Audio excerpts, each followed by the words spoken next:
Hello guys! Ang sarap talaga ng adobong manok ko guys. Ouch! Ang init.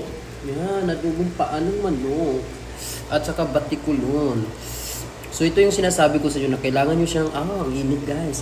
I-open ng ganito kasi madali mo lang siyang kainin pag ganyan naka-open siya. Di ba? Dali lang kagatin. Kaso lang, sobrang init guys. May ano pa ako.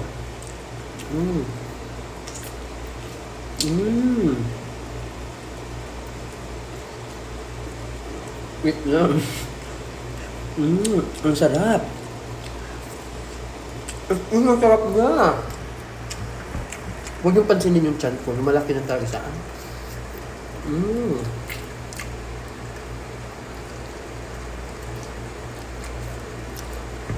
Ito lang yung mahirap sa ano, sa paa ng manok. Kasi alam mo, kaya nga hinihiwa ko sa dito para madali siyang kainin. Kasi kung hindi, ganito siya, sa amin is napakakuti. Ewan ko lang kung anong tawag sa Tagalog.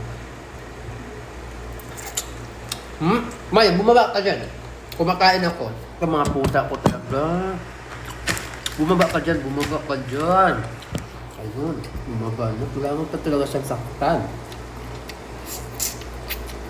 Ang sarap talaga guys. Tapos may kasama siyang batikulon ito. Tikman din natin. Nagkamay talaga ako guys kasi namimiss ko na magkamay. Tapos ang sarap pa ng ulam ko. Parang nasa Pinas lang ako. Kaya ayaw magkamay. Yung Pinas, ang sarap talaga.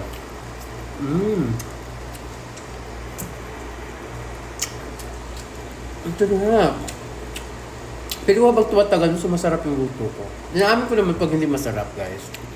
Hindi naman tayo perfecto, no? Hindi naman lahat ng luto natin masarap. Pero ito talaga ang sarap. Sarap niya.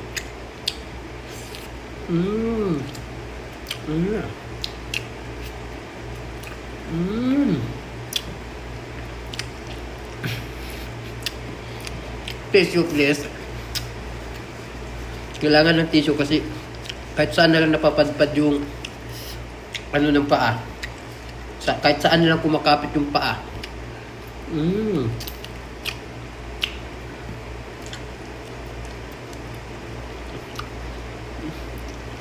dami na lang buto-buto. Ang sarap talaga guys. Magluto kayo guys. Manood kayo sa live ko. Yun, may mga ingredients doon. Go na. Gumawa kayo ng sarili nyong ingredients. O sarili nyong way kung paano nyo siya lutuin. Pero sa akin talaga ang perfect na perfect. Ang sarap-sarap ng combination ng mga ingredients ko.